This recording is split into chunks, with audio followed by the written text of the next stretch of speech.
Against the Ropes podcast.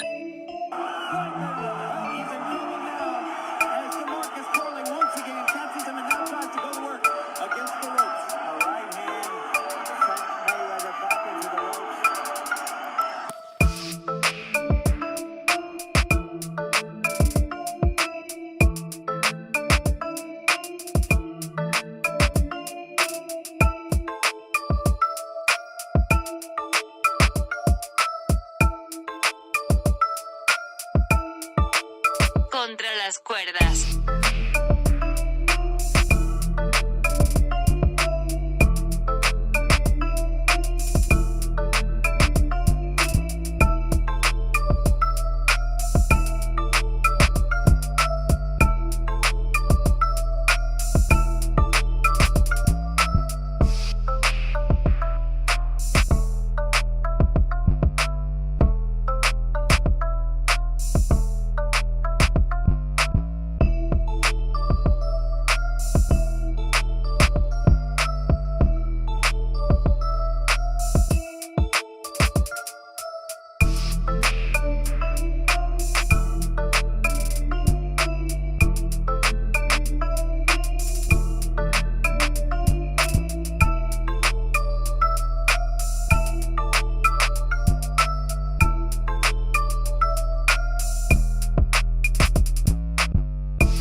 Against the Ropes podcast.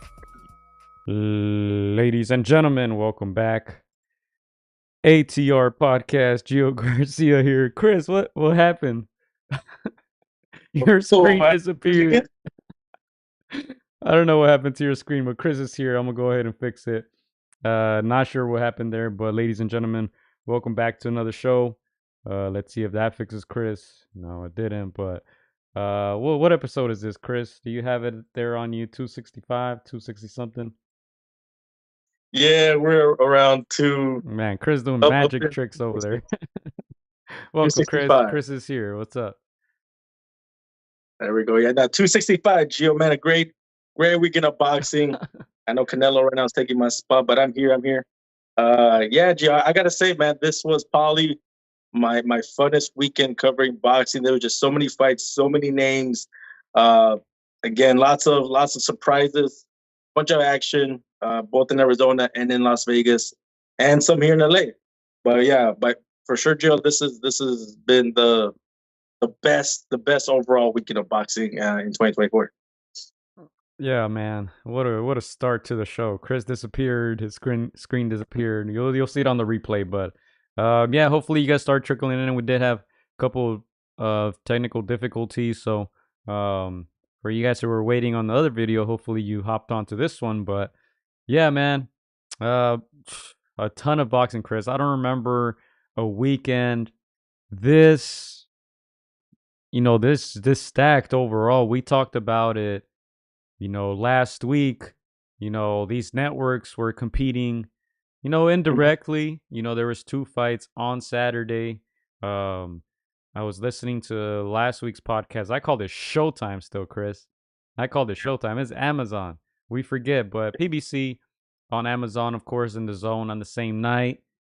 Top Rank was on Friday. I'm digging the Friday nights, and that kind of kick started everything. And man, what a weekend. We'll begin with that. Chronological order, Friday, a ton of action. Let me go ahead and pull up that event for you guys because, as I said, there was quite a lot that happened that Friday, Chris, and you were there in attendance. Yeah. No, again, Friday, like you said, Gio, it started off things. It just kicked off just right, man. Again, we did say, in previous podcasts leading up to this, that Friday was the one with just the better all around card. It just had, 7, 8, 9, good matches, top to bottom. Of course, the one across in Las Vegas had the sexier names. But overall, we said that Friday was going to be, the event with just overall just top to bottom good cards from everything from prospects to contenders to established champions to crossroads fights. So that's exactly what it was, Gio, and it didn't disappoint. I got to ask you because obviously we had some personal connection Friday night to some of these fights and some of these fighters. What were your thoughts on that Yokasta Valle Seniesa Estrada fight? Yeah, I mean, we can go ahead and start off with that, Chris. We're going to start off swinging. Now that you mention it, obviously a lot happening before the fight, a lot happening after the fight itself, Chris. They didn't embrace. One of the things that that I was kind of looking forward to was, all right, what's going to happen after? Are they going to squash the beef? Are they going to, shake hands? None of that happened, Chris. Now everybody's asking for the rematch. You were there in person. I think maybe we had different opinions of how the fight went, but I think overall, I got to just say, great night in women's boxing. You mentioned Amanda Serrano, Katie Taylor. This was an action-packed fight. I think most people thought it wasn't going to be as close. I went ahead and watched. I was watching some of the highlights again today. Close fight, man. We'll get into the result in a little bit. Obviously, the headbutt played its part. I don't know what it was, Chris. There was a lot going on this weekend. We're going to play the video by Stitch Duran because he did reference this fight as well. He was not content how the cut was handled. And obviously, Tim Tszyu against Fundora. We'll get into that as well. But overall, I think it was a great fight. But talk to us. How was the environment? How did the fight look in person? Because I can tell you, on TV, it's ESPN, Chris. They're going to be with their ESPN fighter. On TV, they made it seem like it was a little different than how you and thousands of people saw it there in the arena. Yeah, and like you said, Gio, the atmosphere was electric. We talked about how we said this women's fight could have been the main event. It was for all the titles in that division, true animosity between both fighters, between both corners, and you felt it. It was palpable in the arena. As soon as these fighters come out, you could hear the roar. You heard the roar for both fighters.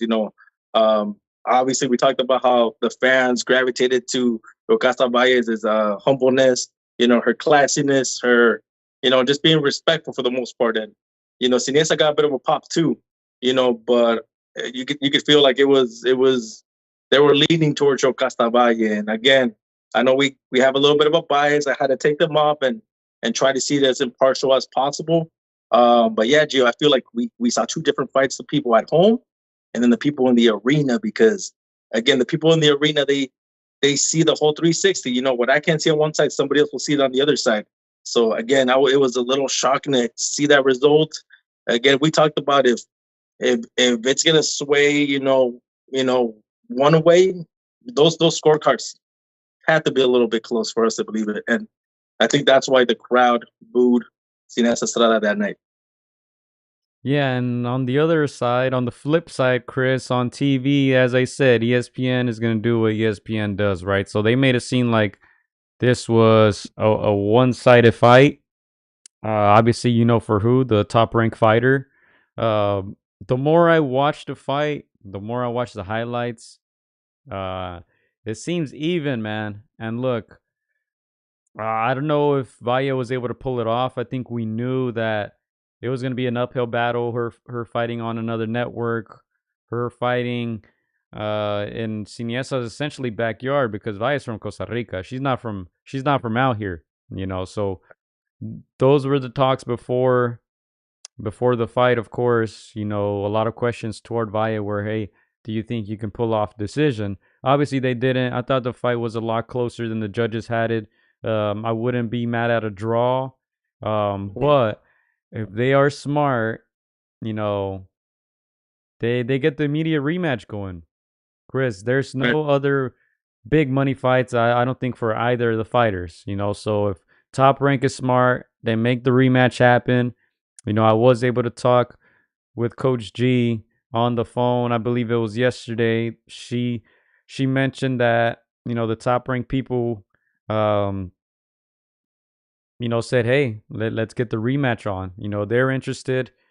She also mentioned that a lot of people, I'm not going to say any names, because things off camera should stay off camera, but she was saying a lot of people there, including top ranked people, told them that they won. She let me know that you went up to them, Chris, and told them that they won. So I think on their end, on Team Yoka, they feel like they won the fight and they feel like they deserve a rematch. But look, all I can say is if Top Rank is smart, they make the rematch happen, because now there's a storyline. There was already a storyline before it, and it seems like the rivalry only got bigger. It only intensified. So there's another storyline there, and I'm sure people will pay for this type of fight. So I think the rematch should happen.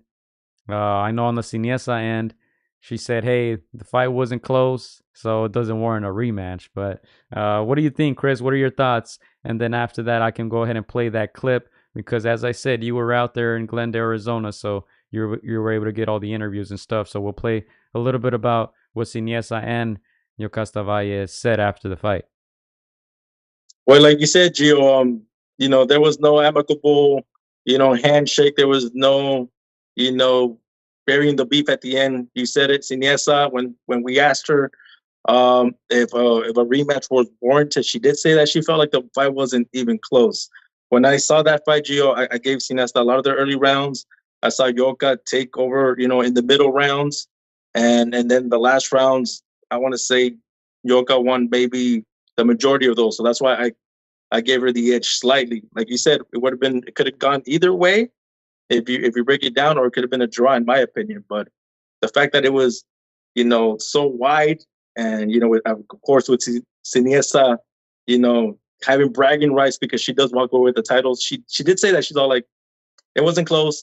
I don't see why we have to run it back. I'm moving on to bigger and better things. The fact is that there isn't really anything bigger, Gio. Like you said, there's a narrative there. There's still a lot of money. Probably the biggest bag is a rematch with Yokasta Valle. A lot of people in the arena do think that Yoka won. So even if she lost the title, she walks away with a lot of new fans. So that's the fight that makes sense. So again, I feel like Seniesa should take a couple of days and run it back. There's a lot of people that that are not convinced, and so I think that's the fight that makes sense. Run it back, do her one more time, prove the people wrong, and do what you said you did in this fight more convincingly.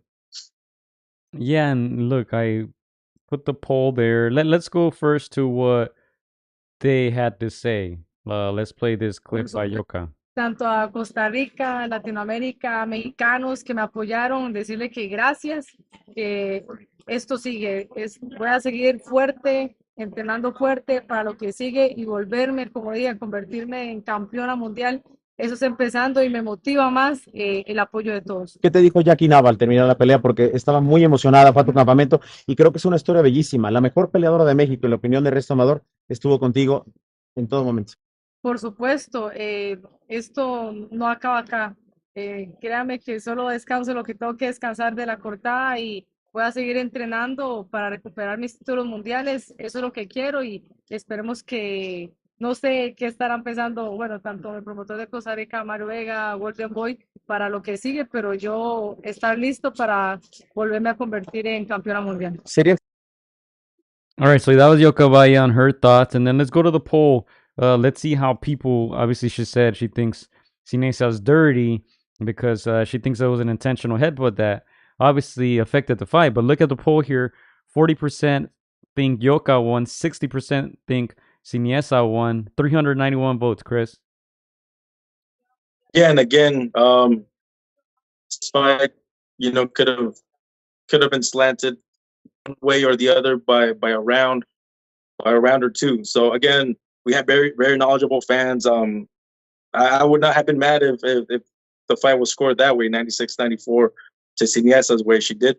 When she won the round, she won them well, and she even did it. She admitted that that Yoka won some other rounds. Again, it seemed, I don't want to say that Seniesa overlooked Yoka, but it just felt like Yoka's stamina and engine was there just a little bit more with lesser tools. But again, uh, this fight warrants a rematch.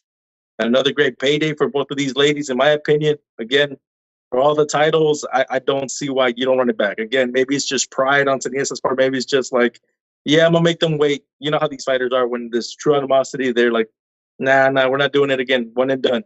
But hopefully she sees past that. She sees the benefit of a rematch, probably the most lucrative fight for her out there right now. Yeah, for sure. It's a big fight, Chris. It's a big fight, and it kind of seemed like the main event. Obviously, Oscar Valdez did what he did in the main event, but you know, this got a lot of people talking. It was an exciting fight, and Yoka came on strong at the end, and I feel like that's why a lot of people too thought that she won the fight. Those last two rounds, she looked very, very good. So this was. Yeah, great women's fight, Chris. And sorry, I'm reading my phone here. We might have someone call in, someone special call in. So tune in. She said, "Give me 5 minutes." So, but yeah, we'll get into that, Chris. We'll get into that. I think it was a very, very close fight, and they should run it back.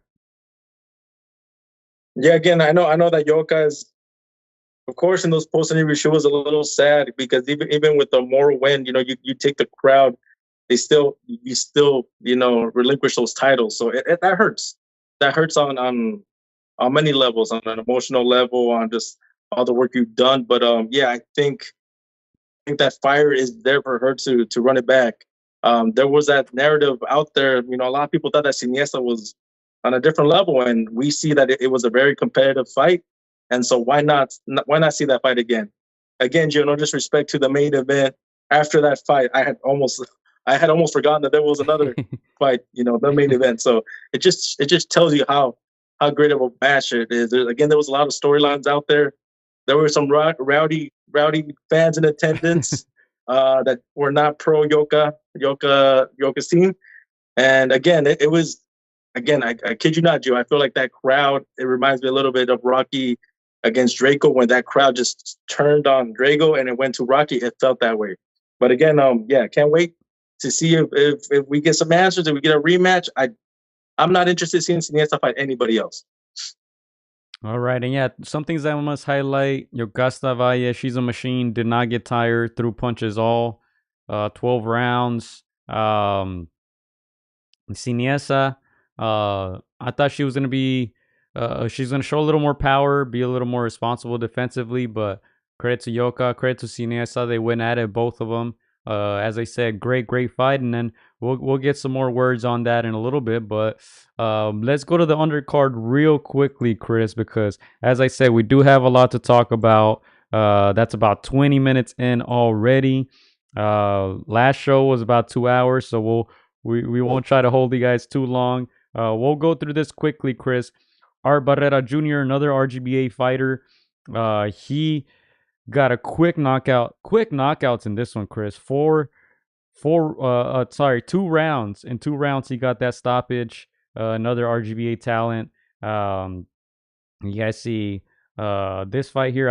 I wasn't able to catch most of these live because they were just ending in KOs. And Chris, we're gonna have our caller at the moment right now. I'm gonna have to interrupt myself because we have someone who was part of the big fight, women's boxing fight, Estrada and Yokasta Valle. Our good friend, Coach G. Coach, thank you for calling in. We are live on the podcast. Hey guys, how are you? Good evening. Good. Thank you. Chris, can you hear that okay? Yeah, I can hear you, Coach. All right, cool. So, Coach, you won't be able to hear Chris, but you can hear me. We were discussing the fight, obviously, big fight last Friday. Thank you for calling in once again. What were your thoughts on the fight and the aftermath? I mean, I don't want to sound like salty or anything. You know, you guys did see the fight. Lots of people in the world saw the fight, different countries. We prepared well for that fight, as you could see. You know, they said that we had no footwork. We couldn't fight backing up. We couldn't fight southpaws. We showed otherwise that day because I did my homework. We trained well. I had 5 sparring partners. Every version of Seniesa that came out, we had that sparring inside in our camp. We had my daughter Roxy as a southpaw. You know, she's the best out there, one of the best out there. She is the queen of LA. So to make that clear as well, she'll be up there in the big stage as well soon, God willing. But yeah, you know, we did our job. We did what we did, and you know, I think the commentating was a little off. But if you watch it in Spanish, it's a whole different, you know, a whole different version of the fight. We got headbutted in the first round. During the instructions they were giving us the referee, and they asked me any concerns, any questions you have, and the first thing that came out of my mouth was, "Watch the headbutts. This girl knows how to come in with her head." And he just looked at me and he said, "Okay, thank you. Anything else?" I said, "Nope, just watch the headbutts." And he said, "Okay."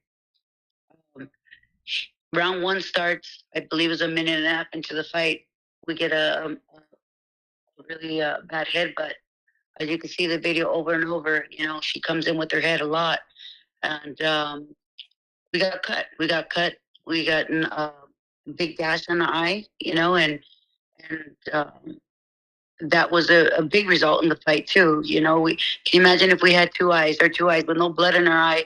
Can you imagine? And you know, me sitting in front of my fighter, licking her eye to eye, you know, and having that you know, that time, the opportunity to be in front of her, you know, to take over the fight and to really show that Yokasta Valle did work hard this camp, and we did everything we did. And if we did everything that we did that night, and you know, 90% of the people saw the fight go the other way.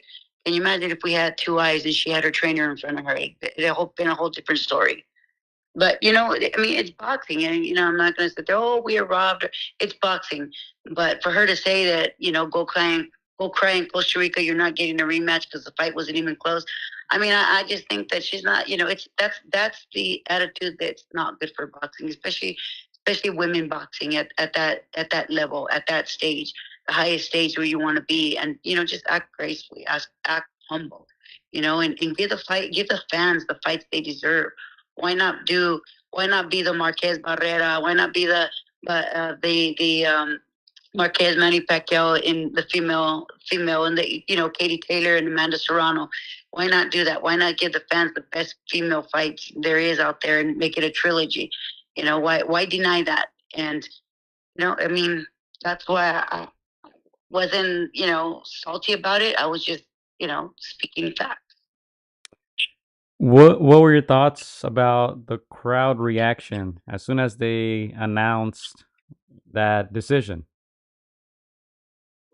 As soon as they announced the decision, well, I knew the numbers, and I did the same thing in my head, like, oh, hell no, you know, like this can't be, you know, and you know, I told a couple of people, I said, look, I told Joka, we may not walk out with the title as the queen of that division, but guess what? We took over her empire. We took over her palace.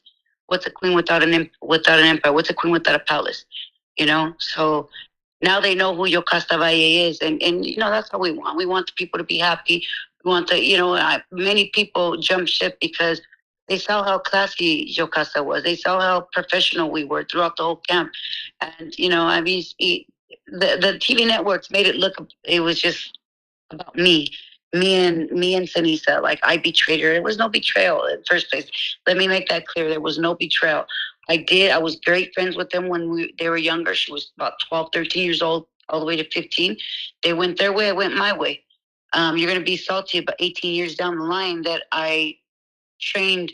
They brought me the world champion, and I trained her. We became 5-time world champion. How are you going to be salty and unprofessional about that? You know, I just think the whole thing is just, she made it too personal, you know, and now she doesn't want to get the rematch, you know, as they say. But I was promised by the main people that move her career that they're going to give us a rematch. It's okay. We don't need a rematch. She doesn't want to give us the rematch. We don't need it. But guess what? We're going to be the mandatory. And that's how we're going to get that fight again. We're going to be the mandatory. Did you guys exchange any words after that fight at all with Seniesa?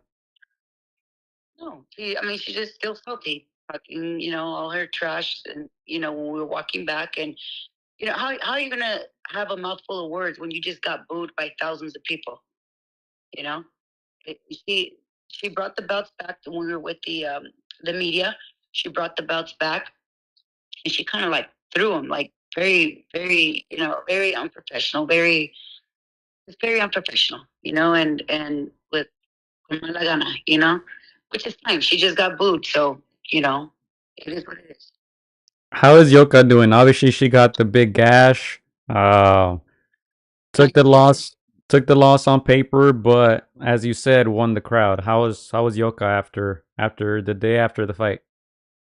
Yoka is at a level right now where many, many fighters would love to be. They're superstars with no titles, mega superstars. They're people that people love these people and they don't have titles.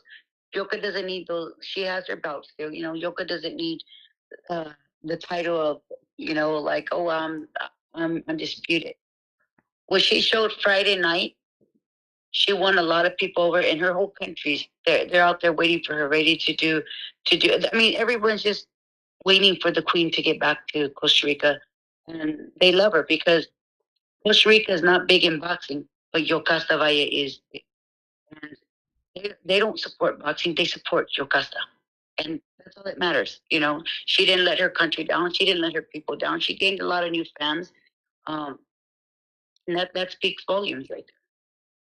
Chris, do you have a question for Coach? I'll go ahead and translate. As I said, Coach can't hear you, but I will relay the question. Yes, I want to know, Gio. In my opinion, Seniesa won maybe the first early round, and then Yoka started taking over the middle rounds, and then many of the late rounds. What were the adjustments that Coach G made right there in those middle rounds? So Coach Chris is asking, what were some of the adjustments that you guys had to make, from the start to the fight, to the middle of the fight, to the end? Because you guys did come out strong at the end. You guys clearly won the last couple rounds there. Well, when they got control of the bleeding, the cut man, it was just, look at this girl has no power that everyone thought she had. I kept asking her, how does power feel? She says, nothing. I said, okay. Yeah, we get caught with 3-4 shots that were really great shots. But at the end of the day, we hit her with 2 shots, buckled her. She had to hold on. So we were the stronger ones in the inside. I mean, the adjustments we had to make, I had to stop worrying about the cut, and I had to worry about what was in front of us. And I said, she's trying to take away your right hand. Now that right hand needs to come straight down the pipe, straight down to the chest or to the body. You have to throw the right hand, aim for the shoulder, and she's gonna dip right into it. Shoot the left hook. She's waiting for the right hand, shoot the left hook. So we were doing that. She never came forward really. So, she said we couldn't fight back, going back. Well, 8 weeks in our camp, that's all we did. That's all we did. So we waited for her to come forward. She never came forward. Looking at her footwork, that was nothing new to us in camp because, like I said, we had different styles. So we did miss a couple of shots. I'm not saying we were perfect in there, but we did miss a few shots until we can make the adjustments and see her footwork. Keep in mind all the commotion, all the emotion, and the blood running down her face. I couldn't sit in front of my fighter as the trainer usually does because the man had to work every single round. So it was just more talking to her on the side of the ear. So there was the communication there, but it wasn't the communication that I felt that if we had clear vision and she could see, because she kept telling me she couldn't see because the blood and the dustling was in the eyes. And so, I mean, Yoka was just kind of muscle memory when every different version of Seniesa Estrada that was in front of us, we knew how to fight that style, that type. How does the rematch play out? Well, They say there's no rematch, but our plan is to be the mandatory. She's either gonna have to vacate her belts. We'll go through her belts. We'll move up where she's at just to get the people, the fans, a great fight. It's not nothing about I'm gonna get it back or revenge. It's giving the people the great fights that they deserve. That fight was amazing. Could it have been better? Yeah, but that fight was amazing. I mean, do you agree with me? I definitely agree. You know, we talked about last week, you know, Katie Taylor and Amanda Serrano obviously kind of setting the tone, setting the bar. And I think this fight was up there. And I think, hey, people want to see the rematch. But, Coach, we don't want to take too much of your time. We do want to discuss also, besides this great fight, we also want to discuss Alan Garcia, Kid Kansas, who obtained another stoppage victory. That was earlier in the night. You had a busy night that Friday in Arizona. Leading up to the fight, it was chaos. It was just crazy, you know. From one room to the other, interviews, and I mean, they were catching me in the hallways, and it was a lot of, it was busy like I expected. So I was mentally prepared for that. So I took one fight at a time, and thank God, Kid Kansas he fought at I believe at 4 o'clock, and Yokasta fought at 8 o'clock. So it gave me a few hours in between times to really, you know, get ready, prepare myself for the big fight we had in front of us. But yes, Kid Kansas, you know, had a great fight. The guy was 12-3, you know, 12-3. He fought Mark Castro. He did get stopped in the 7th round, and I believe it took us 1.5 rounds when we stopped him. So we're grateful. You know, this kid is growing, he's learning, and he's looking great. You know, so I'm grateful for that because this young man is definitely going to do something. So he's back on calendar in May, keeping him very busy. Yeah, and they also had you mic'd up at the moment of the knockout. I'm telling you, ESPN might as well hire you, Coach. I'm honored. Thank you. Thank you. Chris, last question before we let Coach G go. I will go ahead and translate again. Yeah, it's less of a question, more of a comment statement. Yeah, I just want to let Coach know, you know, amazing job, you know, right there in that corner, handling two fighters. Again, yeah, I know it's like she has to compartmentalize, you know, both fighters, both fights, focus, you know, regroup, and then go to the next fight. But just wanted to commend her for a great fight, great entertainment. Again, a lot of people bought into this fight because of the outside narrative, but you know, I know that we have a bit of a bias. I had to take my biases out, my lens out, and try to see the fight, you know, as impartial as I can. And you know, I felt like she won. The crowd, you know, pretty much also, you know, saw them winning. Hopefully, we get that rematch because, like I said earlier, nobody is interested in Seniesa fighting anybody else other than Yokasta Valle. And hopefully, you know, they get that next payday and get, you know, those titles back. But again, I think this fight proved that they're definitely, you know, at a high level with these two women, and that's where you want to see women's boxing. So long story less long. Chris forgets that I have to say this question again. It was more of a statement. He says he saw you guys winning. Would like to see it again. I'll send this. I'll screen record and send it to G, Chris, all that you said, so she doesn't, because there's no way I'm gonna be able to repeat all that. But thank you, Coach. Thank you for checking in. We'll be in tune. You said May is the next possible date there for Alan. Will be there. Congrats on the W and congrats on a great show with Yoka. As I said, a lot of people saw you guys winning, and you guys were very, very close to making history, undisputed, and hopefully you guys can get the rematch going. Well, yeah, but that night I do believe we did make history because it was two Latina women, you know, and beautiful women, you know, at the top of their game, and we made history with me being the first female to take a fighter to fight for undisputed belts. So that's one foot in the door.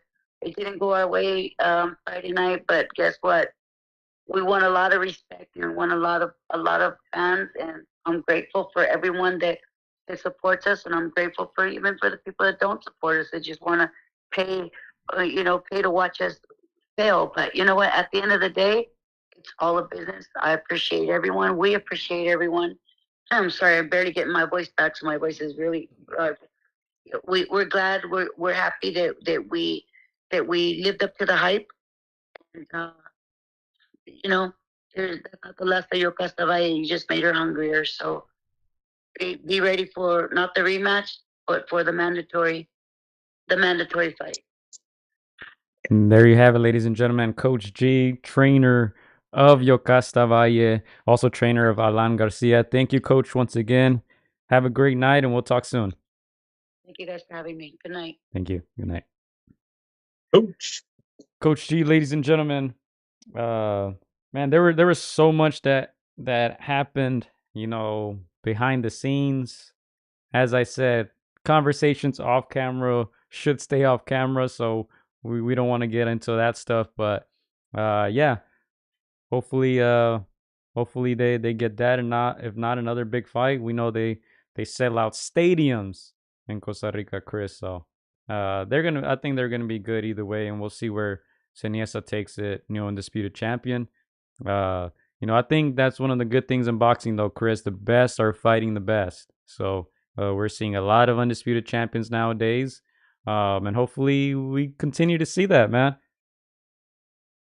Yeah, and again, Joe, this was a great fight, great competitive match, in my opinion, and the opinion of the thousands of people in attendance at that venue. Again, we don't want to scream robbery. Like, we don't want to say that. This was a competitive fight. Both women had their moments. Again, it just goes down to those scorecards when they're very wide. That's where you kind of see the politics. Obviously you say the commentary on the ESPN crew, they know who their fighter is. You hear a different thing in the Spanish, commentary. They care less about what their employers say, and they just say what they see. So again, we don't want to tarnish this great event. Hopefully, like Coach G said, if they don't get the rematch, they open their own door. They make their own opportunities by being the mandatory, and that's where you can't get denied. And again, those are the fights, like you said, Gio, where the best fight the best, and people want to see that. People want to see that back. Yeah, for sure. And congrats just on a great fight. As you said, Chris, you almost forgot there was a fight after that. And I think that was a general sentiment there. The people got into it. People were booing. Check out all the videos on our channel. Chris was out there. He got all the post-fight reactions and all that. And before we move on, let me just play the clip that you got from Seniesa, right? And kind of get her thoughts on the rematch. We played Yokasta, what Yokasta had to say. This was Seniesa's reaction to the surprised by the reaction of the fans afterwards when the decision was read. I honestly didn't even really care what the crowd was saying. I mean, of course they're gonna the reaction of the underdog reaction, but there's no way she won the fight. No way it was a draw. I mean, I give her a couple of rounds, but that's it. In the hands, How was this walking out with Mike? There's still a little bit of heat between you guys. I mean, if it was a close fight and a draw, I would consider a rematch. But I mean, undisputed champion, and it wasn't a close fight. It wasn't a draw. So yeah. How much do you think the cut affected her? One more. It was competitive, but I thought you won. It was competitive, more competitive than most of your fights. They think they were robbed. Would you be open to a rematch, or are you just ready to move on? I don't think it was competitive in a lot of my fights. I think with the scorecards and how many rounds I won, it wasn't competitive. She's a tough opponent, of course. She's gonna keep coming. I already knew that. But yeah. There's still a little bit of heat between you guys. All right, so there you have it, Chris. Hey, I think the important thing is we're talking about women's boxing, man. We're talking about women's boxing. It was a huge event, so of course we'll stay tuned for more. And yeah. Chris, last words on this fight. Take it away. Yeah, no, last words again. A great event, a great fight. I get it, that the tension, the passions, and the bragging rights are there. You want to say those things. I've always been a fan of just keeping it real. You can say it was a competitive fight. I saw myself winning. I feel like I edged her out comfortably. Like, there's things that you can say, but when you outright say it was it was a wash. That's what the fans don't like, man. But again, great fight. Seniesa, she's a great fighter. She's a nice individual, nice person. But yeah, man, I want to see that humbleness. That's where you take away, all these fans. Again, great match. Hopefully, we see it again soon. All right, Chris, let's keep it moving. As I said, we got a lot to talk about this show. We're still in the first part, the first event really that happened Friday. As you see it there, Emiliano Vargas also obtained a victory, this time by UD. Ricardo Rubalcaba got a TKO over Molina. Richard Torres Jr., Chris, heavyweight action. Another first round KO, still looking good, still looking untouchable, still fighting guys he should beat, I must add. But hey, he's still young. They're building him up. Alan Garcia, as we mentioned, TKO in the second against Gonzalo Fuensalida. Kid Kansas, still looking good. And it seems like they have something lined up, possibly in May. I'm hearing San Diego, Chris. Those are the rumors. Hey, there we go, man. So some good fights again. Richard Torres, man, that's baby Tommy Morrison, bro. That's that small little heavyweight with some big punch. Obviously we want to see him go up in competition and level, but I mean he's good for the sport. I like him. Yeah, and then of course, congrats to Alan Garcia, still undefeated, still looking good, 12-0, 10 KOs, 21 years old still. He has already 2 fights this month. He fought in February, fought in March, and it looks like he'll be fighting again in May. So looking good. First official fight with Top Rank. And what a card to be on, Chris. Stacked. Let's go ahead and check out who else is on there, Chris. Raymond Muratalla, of course, against Solisani Dongeni. Now this 20-0 now, Raymond Muratalla. Some people were disappointed, Chris, in this performance. It went to the decision. Hey, to me, look, he's just trying to bait him in, Chris. He's trying to bait him in. He was looking too indestructible. He looked human for once and didn't get the knockout. And now you're hearing the names of Shakur and these top guys at 135. So hey, he's just reeling them in, Chris, baiting them in. Yeah, I was gonna say probably not his cleanest performance, but he got the W. He's got a tough guy in front of him. Obviously, we know that this fighter was in there with Arnold Barbosa. Also, it was a messy fight. Also, Arnold didn't look exceptionally well in that fight, and that's what you get from those crafty veterans. Not to excuse these guys, but yeah, again, some of these fighters can make it messy. We've seen Barroso make it messy for some guys. It's those kinds of fights, man. And again, it's not to take away from the Barbosas or the Muratallas. You get some of those guys, but yeah, I thought it was very interesting, Gio. You just mentioned that in the social media realm, we saw some videos out there where Shakur Stevenson is now calling out Raymond Muratalla, and hey, we'll see if that happens. We'll see if it becomes sooner rather than later. But yeah, finally Raymond is getting noticed. Yeah, Big Bro says Raymond was underwhelming. Maybe somebody elite gets in there with him next. Now, shout out to Boxing Kangaroo. We will get into. Obviously, we had some Aussies fighting this weekend. We will get into that. Pachuco checking in live. He was asking if we were doing the interview live. Yes, we were. But going back to Raymond, Chris, I did see a video today posted by Eli Sekback. You got to give him his credit. He was at the RGBA FaceTiming with Shakur, and Shakur got on there and said, hey, I would love to fight. Eli put Pita and Robert Garcia on the phone. Shakur said, let's bet the winner, 100K. Pita says, hey, man, we want to fight. I don't bet on my fights.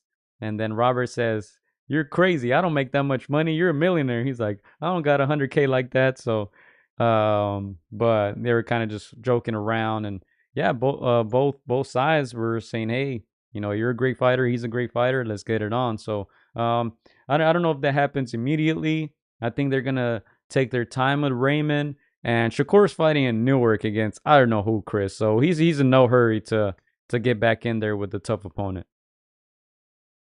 Yeah, no, again, shout out to Ellie Safeback for having those connections, reaching out, connecting those guys. That's all entertainment right there. But yeah, I agree. I don't think you know, Robert Garcia and I don't think they're gonna be in any rush to get Raymond in with somebody like Shakur Stevenson. Again, it's a fight that's probably gonna happen down the line. You know, again, Shakur is one of the best boxers in the world. Ultra skilled, great defensive, not the most entertaining, but you know, a tough assignment for anybody. So again, like, you know, when the time is right, hopefully that fight gets in. I wouldn't be surprised if Raymond pushes that and forces that fight. Tough fight. Again, like we said, Shakur is, you know, one of the, you know, hardest fighters to hit. Again, he's defensively sound, doesn't make mistakes, not the most entertaining, but you know, he does what he needs to do to get the W. So again, entertaining. I liked it. I like that video today. And Shakur said, hey, the fight was never presented to me. You know, I know there were some words there, and Robert and Pita kind of saying, yeah, they told us it was, but we don't know if it was. So they're basically, Shakur was saying, yeah, and I didn't even know Raymond was ranked that high. He's like, but now he seems a little interested looking at Raymond's ranking. He's 20-0 now, 16 KOs, I believe. So we'll see, man. They're both top ranked. I think you know how it goes, Chris. This is a business. They're gonna try to milk it as much as they can. But yeah, as I said, Shakur's fighting I don't know who in Newark, New Jersey. That's coming up in a couple months. Raymond just fought, got another W. So we'll see where that ends. I don't see it happening immediately. Maybe end of next year, if that. But yeah, I think once Raymond, as Raymond continues to win and starts getting bigger and bigger names, those fights at some point are just going to have to happen. I mean, you can't continue to beat around the bush, Chris. These guys are gonna have to fight each other, and you know we'll get into the other guys at 135, 140 because we also had some action around those weight classes. But let's keep the show moving here. That was Raymond Muratalla. We spoke on Alan Garcia, El General Vargas as well. Yeah, go ahead, Chris. We got to keep the show moving, Chris. We don't have much time. I was just gonna say, I thought it was funny that he said that he's never heard of Raymond. Again, you got one of the loudest guys on social media that's on social media 24/7. You know, talking about a guy that just goes to fight, does his thing, does not live on social media, period. So you're not gonna hear about him unless he's fighting. And so I thought that was funny. I thought it was a funny, you know, little point that I saw there.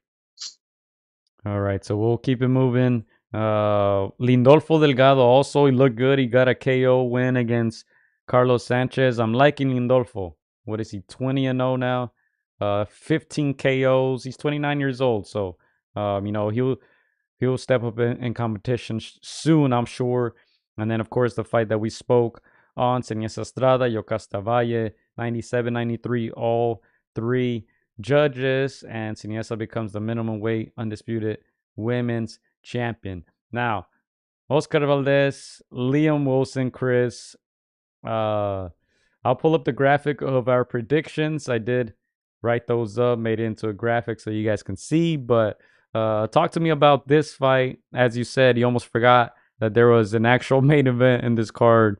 What do you think about Valdez? You know, I believe your prediction was a Wilson victory.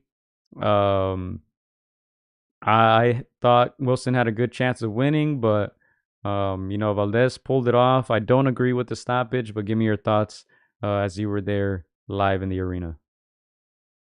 No, so once again, Oscar Valdez shows why, you know, even though he doesn't have, you know, that perfect record, you know, he does what's right. He does what the Mexican people love, which is bring action, which is fight, you know, those kinds of challenges. Again, Liam Wilson, big dude. I picked him to upset Oscar, but as you saw, Oscar just had too much dog in him, too much fight, too much warrior, you know, just that will to win, never say die, attitude. And again, it was a great fight.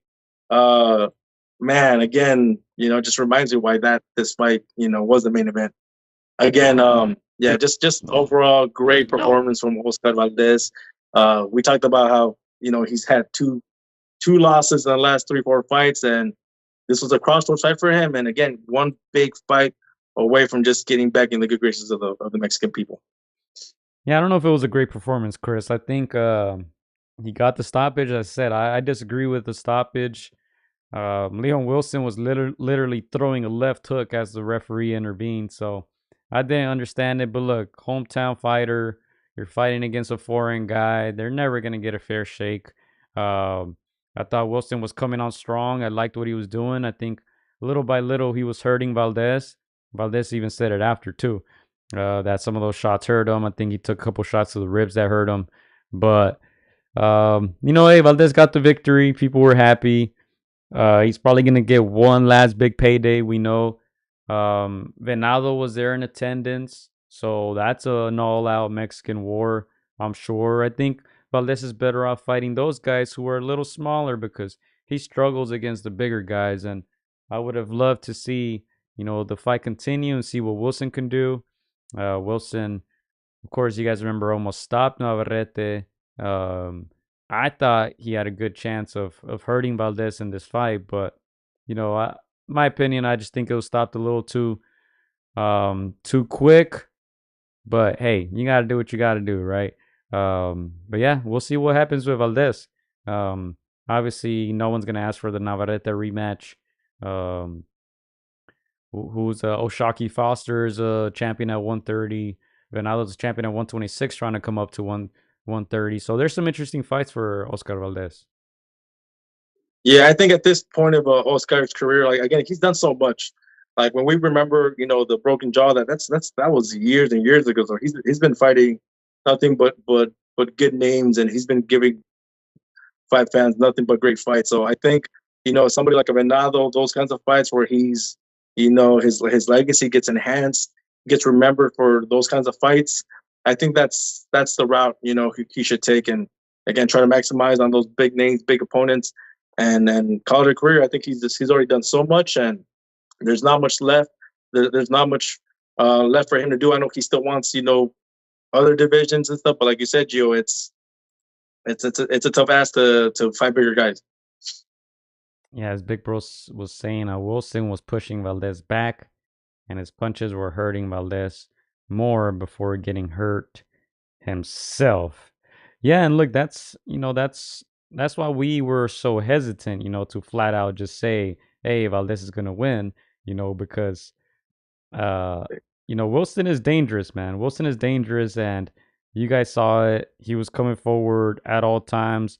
It looked like he was taking Valdez's power better than Valdez was taking his. So yeah, I was not content at all with that stoppage, but hey, who cares, right? The crowd was happy.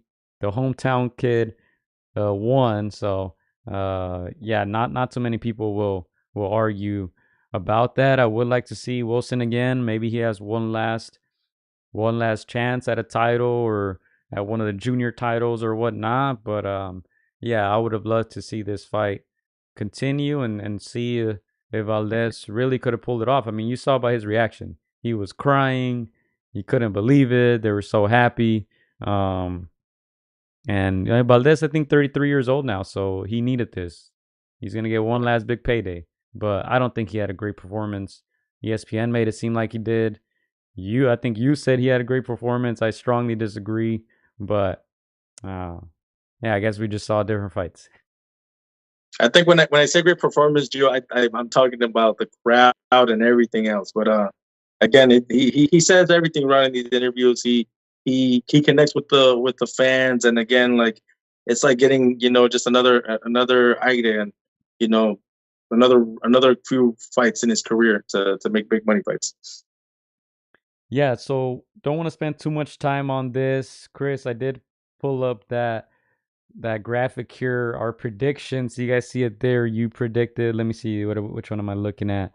Yeah, Valdez, Wilson. I see a lot of X's on my end. A lot of L's. We got the same record. We're 6-5.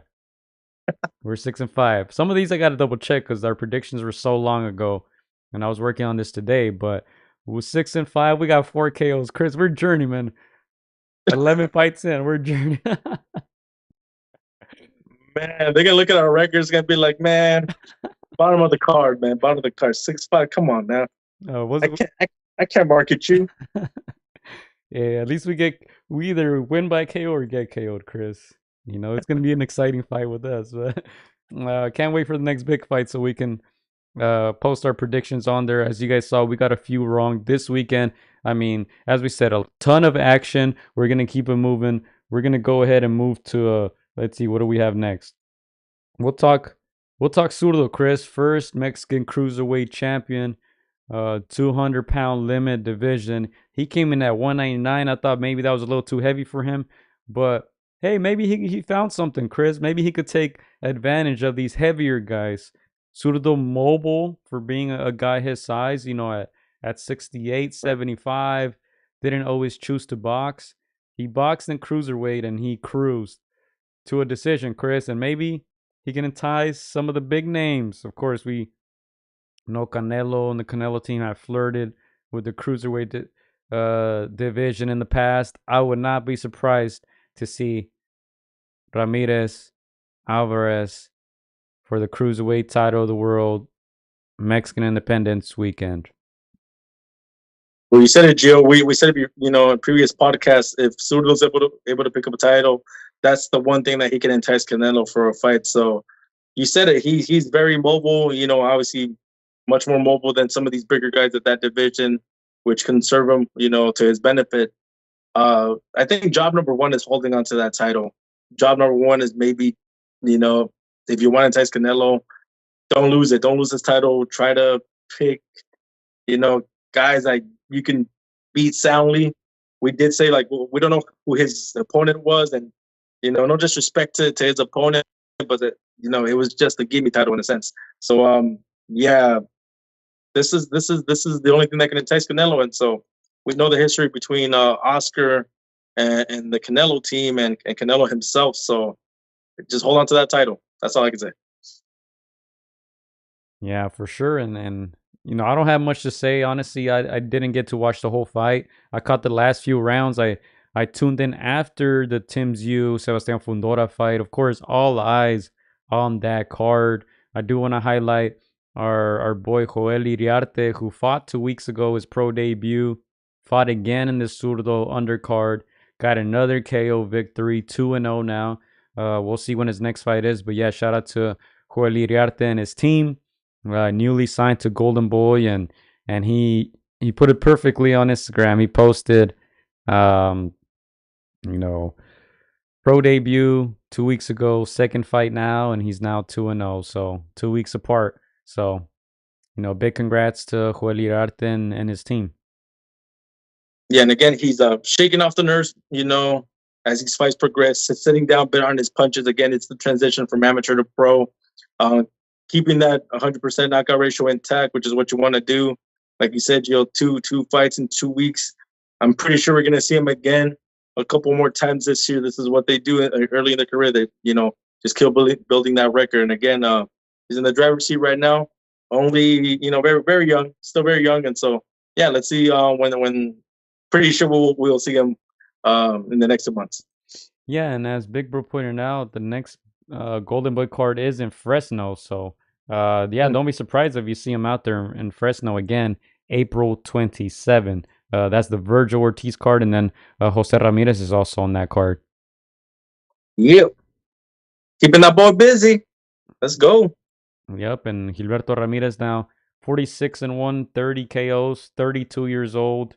Defeated Arsen Golimarian, who was trained by Abel. I doubt we'll hear about him again, Chris. Honestly, he was a cruiserweight champion. We didn't know anything about him. And now let's see how long Zurdo can keep this belt. He talked about unifying, but hey, I'm sure if that big bag, that payday comes along, I'm sure he'll take it, man. Yeah, again, Zurdo is undersized for that heavyweight division. Again, it is history. Whether you like it or not, it's a first cruiserweight Mexican, titleist. So it is history in the making. Again, you're used to having these Mexican fighters in these smaller divisions, welterweight divisions, and down. But man, I don't know what they're eating, sir. I don't know what they're eating, Gio, but they're eating something.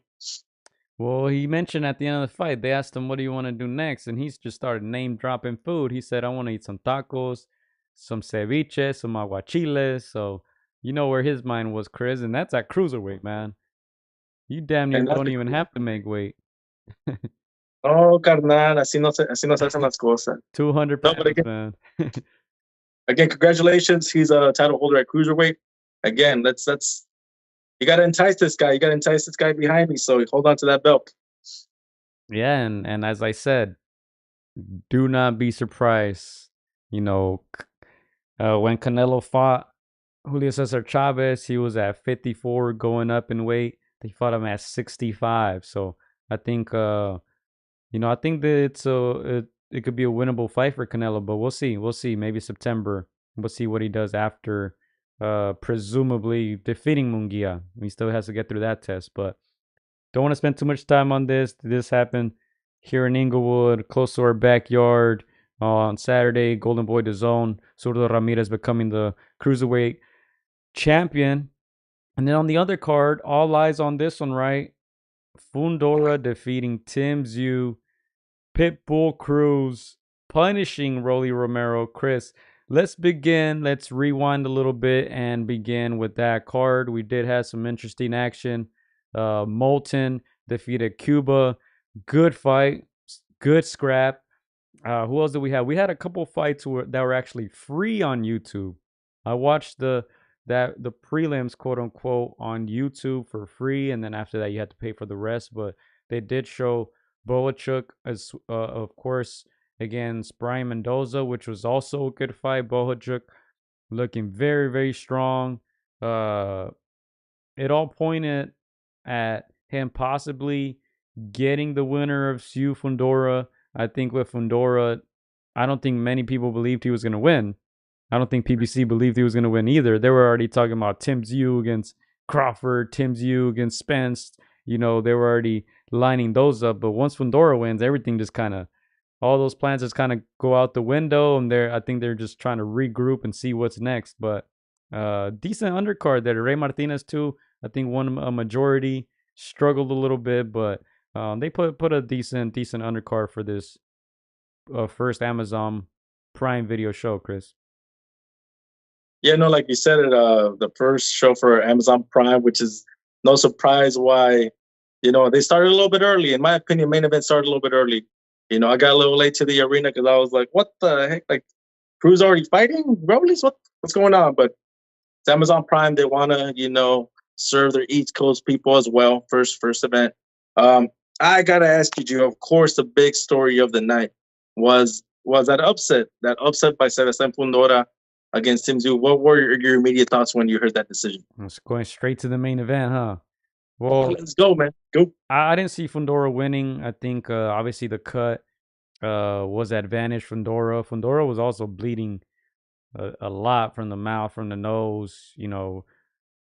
That punishment came from punches. The punishment on Tim Tszyu's top of the head came from that accidental elbow.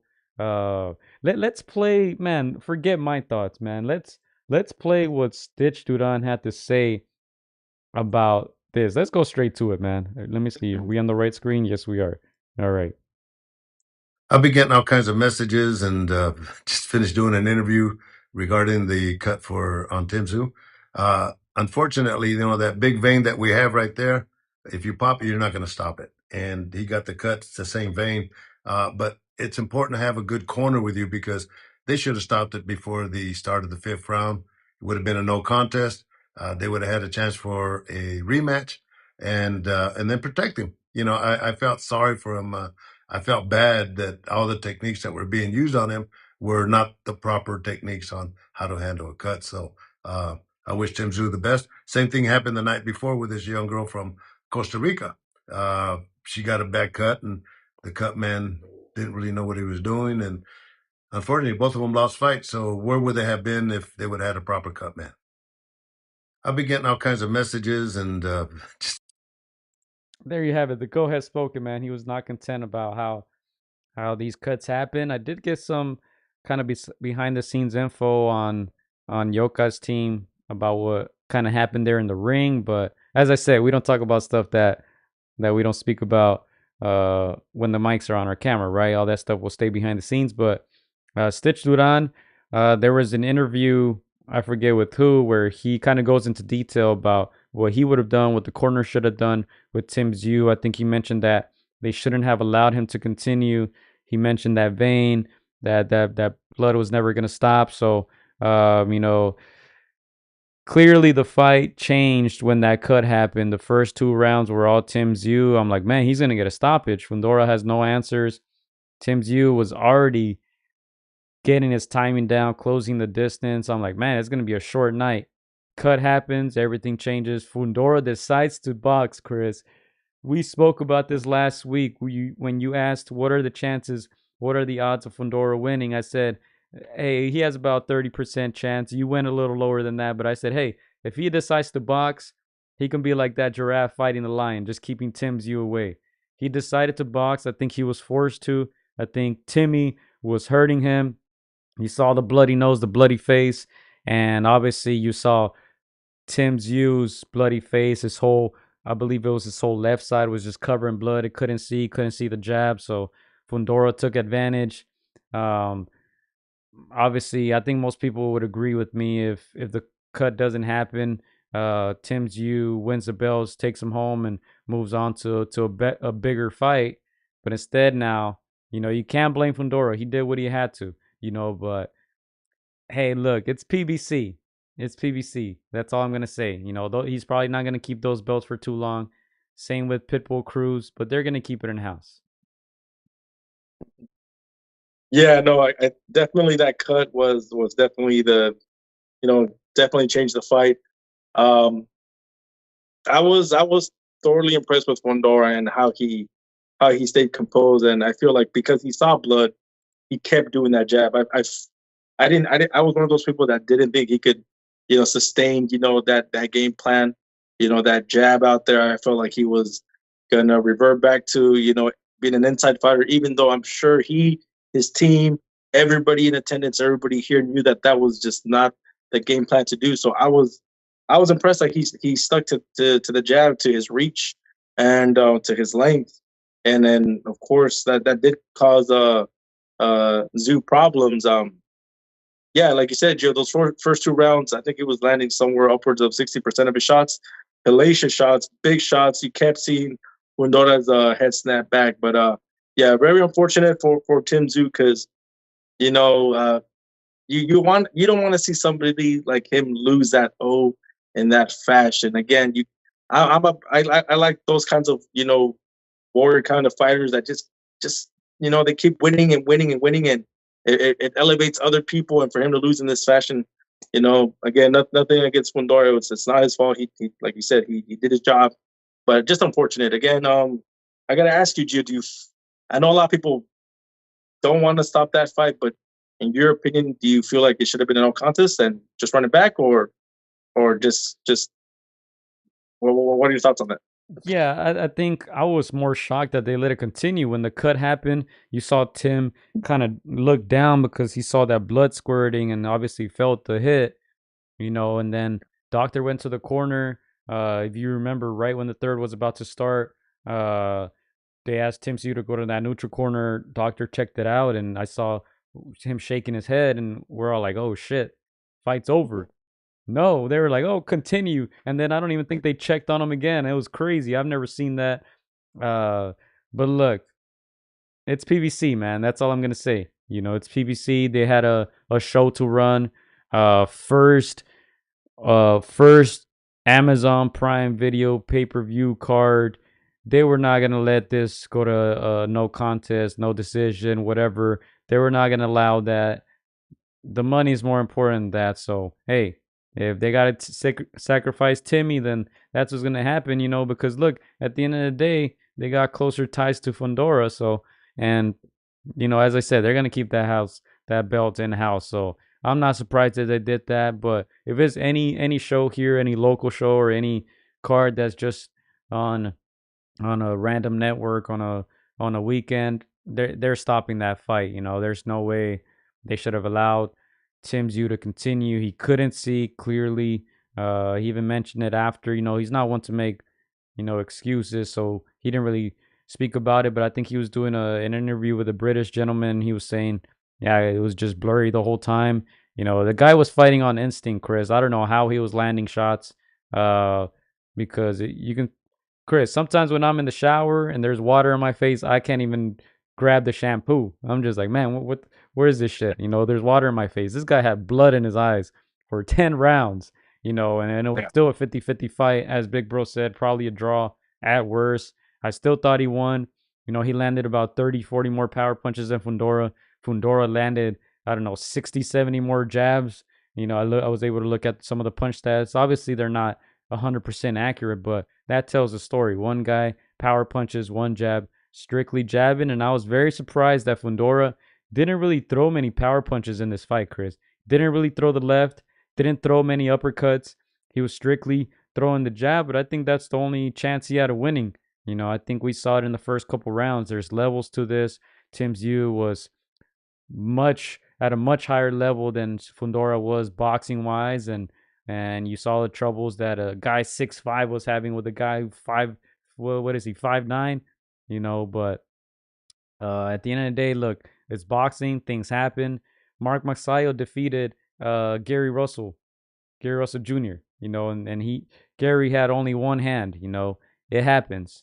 If they fight 10 out of 10 times, obviously Gary Russell is a much better boxer than Mark Magsayo, right? But on that night, he got injured. Magsayo took advantage, and that was that. So things happen in boxing. They're saying there was a verbal agreement for a rematch. We'll see if they honor that. But it's not looking good for Tim, man. I think he got hustled in this one, Chris. He got hustled in this one. Yeah, for me, when I saw that blood just gushing down, and then I saw the doctor saw it. I really thought that they were going to stop it. I thought they were going to be like, hey, early rounds.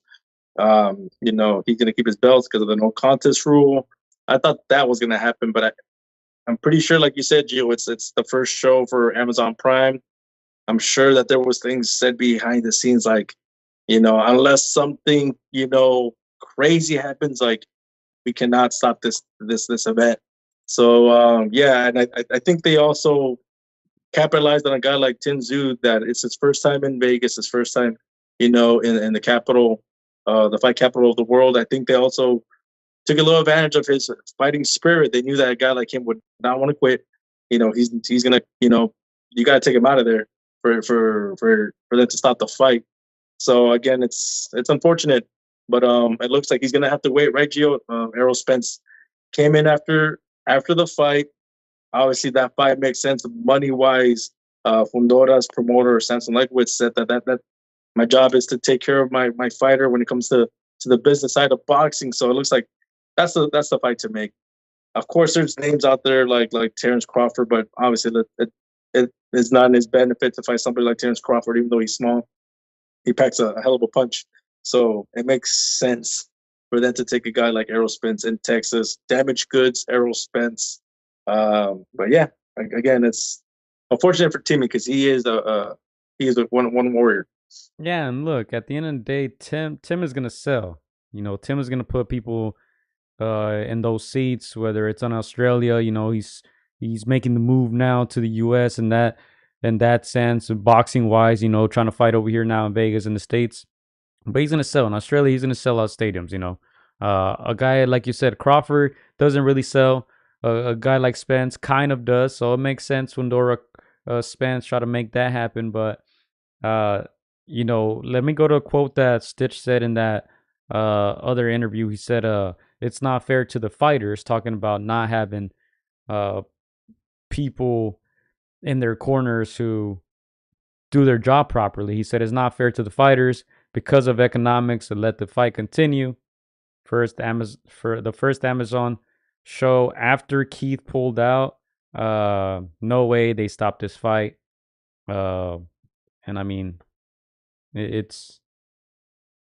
I think people forget about that part because it was such a great fight. It was a classic fight, Chris. It was great. It was bloody, but yeah, it's unfair to both guys, man. Fundora's team seemed like they didn't know what to do either with that nose. Tim Tszyu's corner clearly didn't know what to do with that cut. Chris, the thing stopped bleeding for a minute where he was sitting on the stool. As soon as the round started, boom, went back to gushing blood. So man, they failed him. he I don't want to say he had no chance in this fight because look, I still think he won, but yeah, I think under different circumstances, under normal circumstances, I think like I said, Tim Tszyu wins and probably fights Spence next. Yeah, and again, you and I, we didn't give Sebastian a lot of, a big chance. Honestly, I think a lot of people felt this fight was going to go the way of Canelo Khan. Sebastian, his previous fight, hellacious knockout. He has been suspect for a chin. I do give him credit. He took a lot of good shots this fight, so he showed that he's got some sort of chin. So again, you got to commend him on a great performance. Just taking advantage of the situation and sticking to the game plan and not succumbing to the pressure, to the blood, because he was getting bloodied up as well. So again, you got to commend him for that. So yeah, again, it makes sense for that fight to happen. After an Errol Spence fight, people want to see it back. I think Tim deserves his he deserves a rematch. So hopefully that happens down the line. Again, Tim Tszyu is good for boxing. He's probably the best thing for the sport since Triple G. A lot of people kind of thought he was going to take that kind of avenue. So yeah, man. Again, we want to see Tim Tszyu back. Great fighter, great sportsman. Nothing but sportsmanship at the end of that fight. And yeah, again, you can't hate a guy like that. Yeah, he took it on the chin. He took it on the chin. He took it like a champ. He didn't make any excuses. Congratulated Fundora, and as you said, great sportsman. Now let's go to what some of the people thought about this fight. Question was, should the fight have been stopped after the accidental cut? 772 votes. 69% say yes. 31% say no, and a lot of people in the comments saying obviously yes, it should have been stopped. But yeah, I mean, as I said, high profile fight. It was for 2 belts, Amazon first show, PBC. Come on, we know they're not gonna do that. But I don't have too much else on this. 116, 112. One judge had it for Tim. 116, 112 for Fundora, and then 115, 113 for Fundora. So man, they were split. The judges were split. 116, 112, one for Tim, one for Fundora, and then the other one 7-5 for Fundora. So, it was a close fight. Maybe they went with the activity of Fundora. He threw a lot more punches, even though they weren't necessarily effective, but he did throw a lot more. A draw would have been fair. I still think Tim Tszyu pulled it off, but hey, it's an uphill battle. He's not from the States. He's a foreign fighter, so not shocked at that. Now they're saying also the WBO, I believe, is ordering Crawford versus Fundora.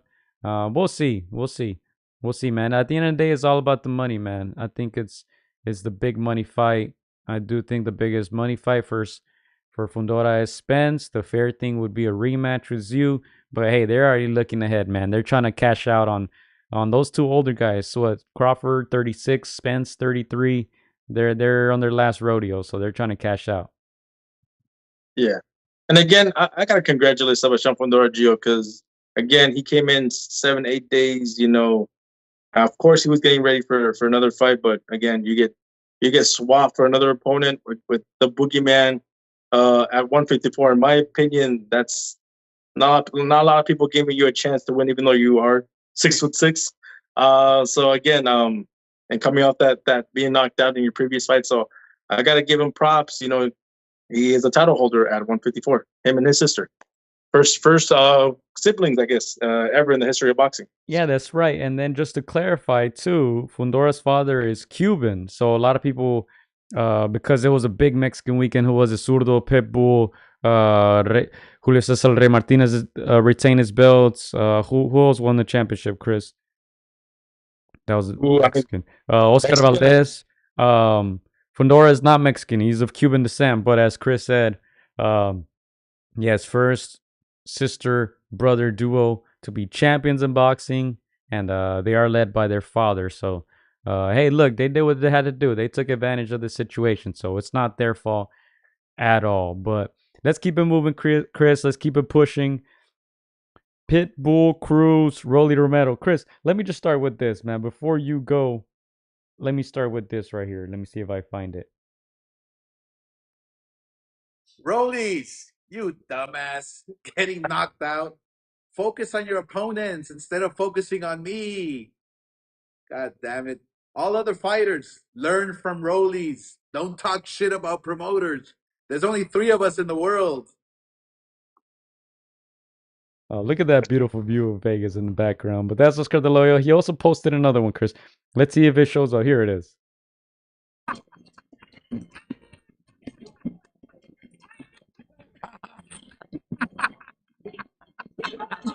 That's Oscar De Loya and Bernard Hopkins laughing, making fun of Rolly. Where's that? Where's that image? Right here. So Rolly Romero got stopped. What round was it, Chris? Do you have it there on your notes? I mean, it looked like Rolly was taking a beating in this one. I actually don't think he fought a bad fight, Chris. I think, look, 2 one-dimensional fighters, 2 come-forward fighters. Rolly obviously fighting on his back foot, was countering Pitbull a lot. You got to give Pitbull some credit. You know, Gervonta did say Rolly hits harder than Pitbull, but Pitbull took all of Rolly's punches and he landed some. Pitbull is not a guy who's going to move his head. He kept coming forward. Rolly was countering him, but I think he just never recovered from that first round temple shot. He hit him with the Andy Reese on Anthony Joshua. Chris didn't recover from that, was wobbly for the rest of the fight. And how many rounds was it? Yeah, I think it was like the 6th or 7th round. It didn't go too long. Give us your thoughts. I mean, you're a big Pitbull. You call Pitbull Vegeta. I still can't get over that, Chris. To me, he's more like Krillin, but oh man, I still can't believe you call him Vegeta. But anyway, go ahead. This is your time to shine. This is your guy, Chris. Pitbull Cruz. Wait. First of all, let me just say I like Rolly. We've had him on the podcast. Funny guy. Funny entertainment, good for boxing. But he was just not on Cruz's level. Cruz just has sound fundamentals. He's got power. We did say that we didn't know if he was going to bring that power up, but he clearly did. You know, it just takes one big shot to rattle your opponent. Again, we saw it against Gervonta. Gervonta was on his back for much of that fight, and he's a much better fighter than Rolly. So, I mean, again, there's levels. And, of course, I know you say that you don't like Cruz, but he's a tough cookie. He's like a bull, you know. I'd be reaching if I say he's like a Julio Cesar Chavez, but he's probably more athletic than Julio Cesar Chavez. Wait, who are we talking about? Mexican style. Who are we talking about? Pitbull Cruz, bro. Oh my! For the win. Let's go.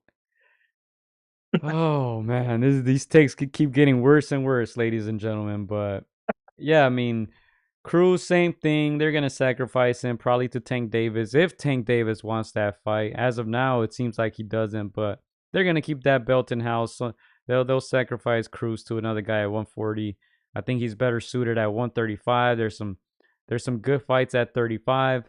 But yeah, I mean, I don't think there was much to this fight. I was surprised that Rolly was hurt that fast against Cruz. You know, Cruz, who puts his head down and swings to, you know, home run hit every single time he swings. So not much there, not many jabs.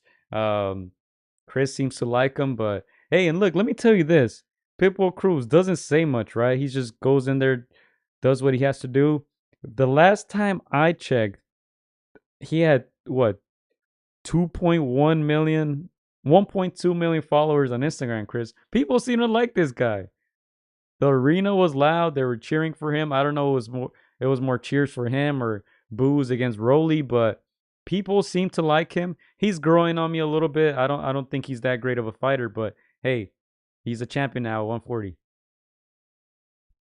Yeah, no, again, people just gravitate to that style. Again, people like Tszyu because of his style. You know, we know that there's a formula for the Mexican fan, and it's like emulate Julio Cesar Chavez as best you can, and you know, fight hard, fight with will, knock people out, and be humble. And dude, you got a built-in fan base right there.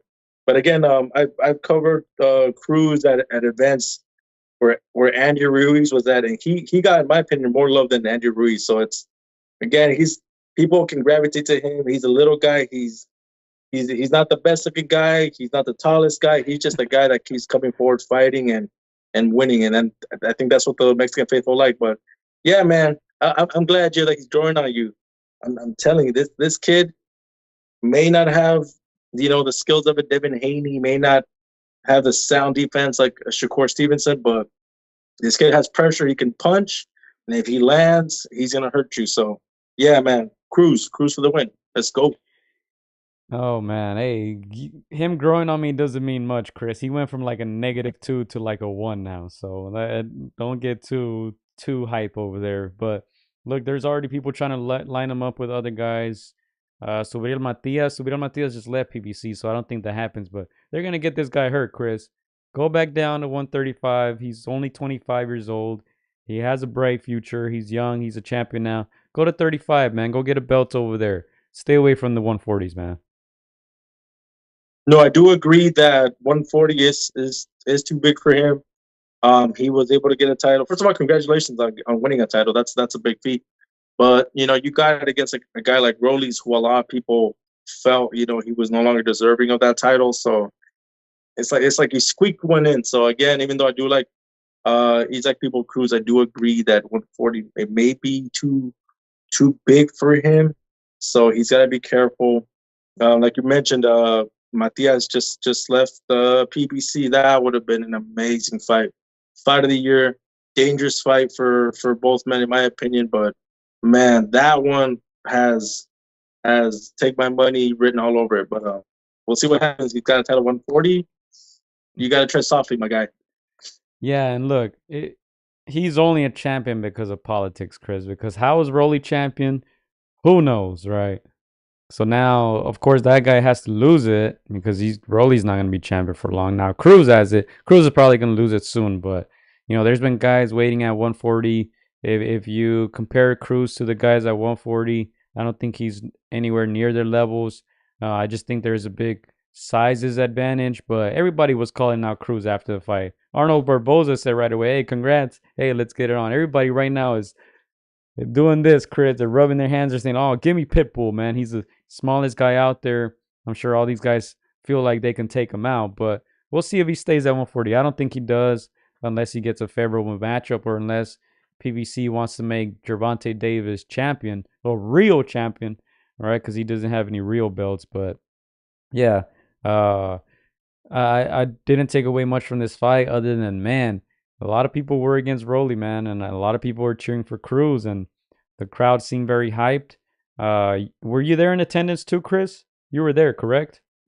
I was on my way there, so I thought I was going to get there for when it started, but obviously it started pretty early because of Amazon Prime. But I did catch it. I caught it on my phone on the way there. So, okay, were you able to? You were able to get into the arena, right? You got some post-fight reactions there. Let's just say I found my way in, Gio. Let's just say that. we'll leave it at that. Yeah, Chris was everywhere at once, but yeah, a lot happened this weekend. Go ahead on our YouTube channel, check out all the videos, all the behind-the-scenes stuff, interviews, post-fight reactions. I think Pitbull stole the show this weekend, Chris. Obviously, Valdez had a big win. Estrada had a big win. Fundora had a big win, but I think what most people walked away with was Pitbull stopping Rollies. I'm gonna have to disagree respectfully. I think that was a huge win for Pitbull Cruz, but let's not kid ourselves. Rolly is not no amazing boxer type. I think Fundora, and with a little bit of help with that gash, I say he is the biggest winner of this weekend. Of course, there's other names, over there in Arizona, but I want to say Sebastian Fundora is the biggest winner of this weekend. And he's definitely going to cash out, man. Big fight. Something that, many people, including ourselves, did not think he would do. I actually thought he was going to get knocked out, honestly. But, yeah, he walks away with the title and big money fight. I say he doesn't keep it for long, even though I like the guy. But, yeah, I think he's the biggest winner of this weekend. All right, let's go to some of the other fights on the undercard because we also had Erislandy Lara, Chris, 40 years old. He got a second-round KO over Miachael Zerafa. You caught Zerafa there after the event. He was hyping up Lara. He said, oh, man, this guy, he beat Canelo, this and that, But, yeah, second-round KO, I was a bit impressed. Lara showing actually some power now. Something he didn't always have, throughout his career or didn't show, I should say, because of his style of fighting, where he basically would get on that bicycle and box Cuban style. Now he's sitting down on his punches, second round KO, still a champion. We'll see for how long, man. He's 40 years old, allegedly. Allegedly. Cuban Yeah, Cuban birth certificate. I was gonna say I was more disappointed in Zerafa, even though we got an interview with him, good guy, classy in defeat. But I was more disappointed. Like, come on, how do you get blasted out in 2 rounds against a 40-year-old? Again, everybody's gonna lose. Everybody gets knocked out here and there, but second round, come on, at least 9 rounds, 10 rounds. Maybe that's why the fight started early, because he got knocked out early. That makes more sense. I'll take that back. I'm not gonna go off on Amazon. But yeah, again, it's a great look for Lara at 39-40. I know that middleweight division has been very, very sleepy as of late. It's been a minute since we've gotten excited over the middleweight division. So yeah, hopefully we get things moving in that division. Big Bro saying Lara stopping a guy who got beat by Jeff Horn at 154 years ago. Shaking my head, PBC really a disgrace. Aaron says Zerafa is hopeless. He was done 2 years ago. Can't believe he even got a title shot. I don't understand, man. I don't understand. Whatever. I won't even get into it, man. But yeah, let's continue with the undercard, because we also had Sergey Bochuk and Brian Mendoza. You caught Bochuk there. Also, post event, he won a unanimous decision over Brian Mendoza. Bochuk just looks strong in this one. Brian seemed to struggle with that pressure, that power. Bochuk, he had stopped every single one of his opponents before that, except the one guy he lost to, our guy Brandon Adams. Shout out to the Cannon. You guys remember that big KO win by Brandon? We're actually doing the live podcast during that fight. I think that was like on a Thursday night or something, and we were shocked at how devastating that KO was. But Sergey looking good. He probably, I'm sure he'll feel like he deserves a shot at the titles. Especially because it's Fundora. I'm sure it's a fight he thinks he could win, but it seems like they're gonna go for the big money fights, and he's gonna have to wait. Yeah, that makes sense. Again, Sergey Boychuk, if you saw his record, very, very good record up until he faced Brandon Adams, and I think he was winning that fight against our boy up until he got caught. For people that haven't seen that fight, it's a little reminiscent of Bektemir versus Gabe Rosado, where he's just winning that whole fight, and then just gets caught cold with a shot, and that's how she wrote. But yeah, he looked amazing. I actually felt Brian was gonna come out better. I thought he had the better momentum, but again, you just see why Sergey was very highly touted, and he's got renowned confidence. He looked very happy in our post fight interview, and they're getting some rest. They're looking at the big names at 154, and if you guys check out that interview, I did drop some names, guys like Virgil and others at 154. But yeah, he definitely wants Fundora. Like you said, Gio, doesn't make sense. I don't think he'll get it right away, but like Coach G said, if you keep knocking at that door, become the mandatory, eventually they're gonna have to give you a shot. So, yeah, man. Again, great fight there for Sergey Boychuk. 28 years old. He still has time. He's probably gonna need as much time and be patient, because, as I said, they have other plans. But look, he was originally supposed to fight Sebastian Fundora, right? So Brian Mendoza taking the fight on short notice. I don't even know if Fundora gets past Bochuk, honestly. That would have been a firefight. Bochuk with that power. Southpaw versus orthodox. Bochuk really good at throwing straight punches. I could see him, walking down Fundora, especially because Fundora doesn't like to fight at long range.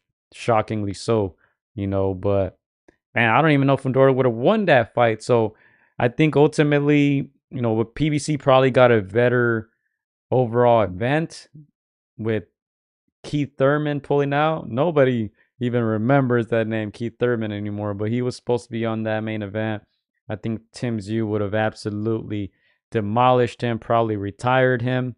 And, luckily, I would say PBC got a better event out of all of this. Yeah, I was gonna say, Joe. That's why I said Fundora is the biggest winner because a guy like Sergio Boychuk probably would have stopped him. Probably would have knocked him out the way Brian Mendoza did him. So again, the stars aligned for Sebastian Fundora this time with the gash, with the blood, with with the game plan, with him sticking to it. Everything just aligned for him. But yeah, I want to see more of Boychuk. He looked great. Yeah, and Fundora, a great guy. You've interviewed him several times. He seems like a nice kid, very respectful, great sportsman. And I don't want to make it seem like we're bashing on him. As we said, he did what he had to do, but I'm not sure he passes those tests. As Big Bro was saying, he says he would have stopped. He thinks Bochuk would have stopped Fundora. Man, crazy that Fundora got a title shot after being KO'd. He got stopped against Mendoza. So man, if I'm Mendoza, I'm furious right now. Obviously he already lost to Tim Tszyu, but it's like, man, I just knocked the guy out who you guys put on the headline. Now I got to fight this other tougher guy, this other tough Ukrainian. Man, I'm furious if I'm Mendoza. He got the short end of the stick there, but it's politics, and Fundora more popular than Mendoza. So hey, we'll leave it at that. We'll leave it at that. But let me see if we missed anything else on that card. We mentioned the other ones. Martinez, as I said, majority decision. Decent card there by PBC. But yeah, I think obviously the biggest highlight, the bloodfest, the bloody match, and of course Rolly getting stopped. Wish everybody a happy Easter after that. And we'll see what's next for him, man. We'll see. He doesn't have a title anymore. He doesn't have leverage. But, I mean, look, AB is coming back. AB is coming back. That would be an interesting matchup. I mean, that buildup would be insane. Same against Ryan Garcia. We're all assuming Ryan's going to lose. So both of those guys can get it on. That would sell. There's still some fights for AB, man. I'm sorry for Rolly. I'm sure there's a ton of guys who still want to fight him just because of his popularity and his name. So I don't think he's done at all. I think he is done fighting at the highest of levels, because as I said, not sure how he was champion, but he doesn't have that belt anymore. So I think he's going to have to go back and take maybe some tough fights, or just take some fights that are going to be, popular among the fans, but maybe not as meaningful as fighting, someone who's contending for a title or a champion. Yeah, I like Rollies. Rollies is good for boxing, entertaining. He's funny. He talks a smack, and he brings people in, and he sells a fight. So I agree. I don't think you favor him against many of the guys at the very top, the A-list fighters. So I think he has to. He's never going to say no to a fight. He's never going to, say no to any of the top names, and he may come out short. But he's good for boxing, and I think you should take like a tune-up next couple fights and get that confidence back. But yeah, man, shout out to Rolly for stepping up to the plate and just fighting the best. You have to give him that. He already fought Tank Davis. He already fought Pitbull Cruz. PBC is just going to keep feeding him to these guys. But, hey, he's taking the fights. He's taking the fights. And let's not forget, that fight with Ryan Garcia was very close to being made. He said, nah, never mind. Started talking bad about Oscar. Took this fight instead. And, man, it didn't work out. It didn't pay off. But that's probably still a fight they can get on later on. Danny Garcia was also there, Chris. You interviewed Danny Garcia. He's talking about, being interested in fighting these guys. And that fight with Lara is probably still on the table. Lara's still a champion. So I'm sure that's still on the table.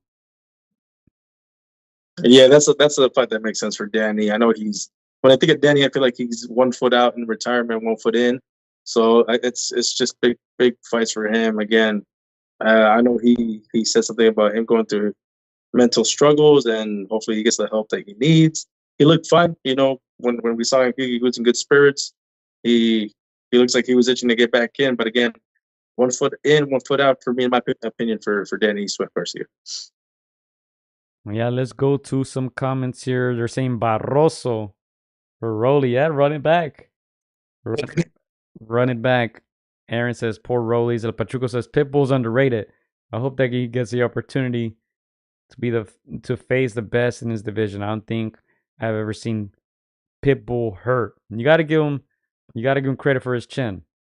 I think he's a little overrated, but hey, we'll see. Only time will tell. He's 25 years old. This is his biggest win of his career. Let's not make any mistake about that. As bad as Rolly is, this is Pitbull's biggest win. All right, so give him some time. Obviously, he has the belt.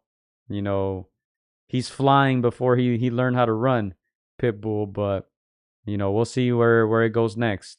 Personally, I don't think he keeps that belt for too long. As I said, they're probably gonna sacrifice to one of the PVC guys. But you know, 135, 130, I think he can make some noise. Yeah, I'll tell you right now, Jay. I know he's small. I know Cruz is small, but based on that performance right now, I say he does the same thing to Ryan Garcia. So, in my opinion, this Vegeta beats up that Ryan Garcia Goku, man. In my opinion, right now, that chin is right there for Cruz. So, I know a lot of people were speculating, you know, how he would fare against some of the 140s, but right now, in my opinion, he does the same thing to Ryan.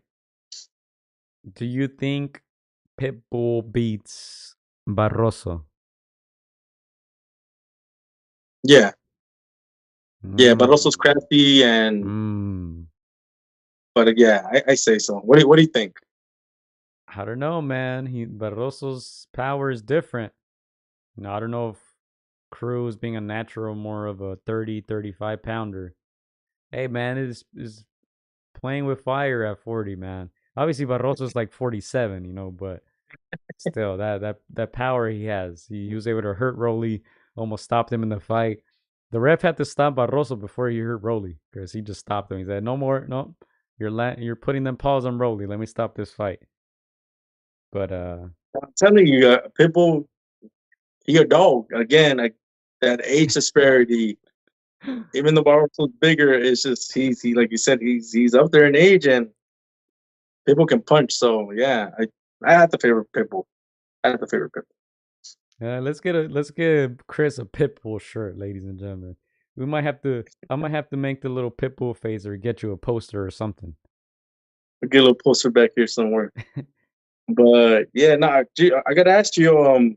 Obviously, Fundora looks like that fight with Errol Spence Jr. It looks like that one makes sense to get made business wise.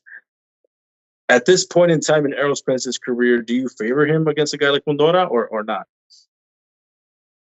Do I favor Spence versus Fundora? Man, I don't know. I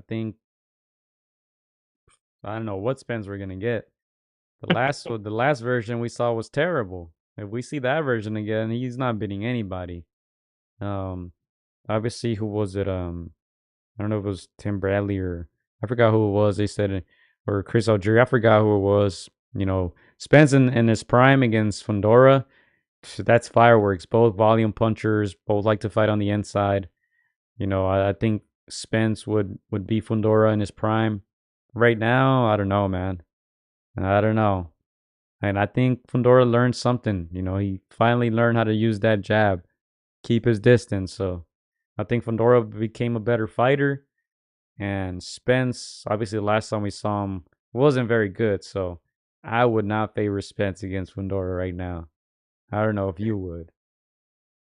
No, I agree. Of course, before Terence Crawford, everybody felt that like Bud was just on the pound for pound, you know, list. He was one of the very best at 147.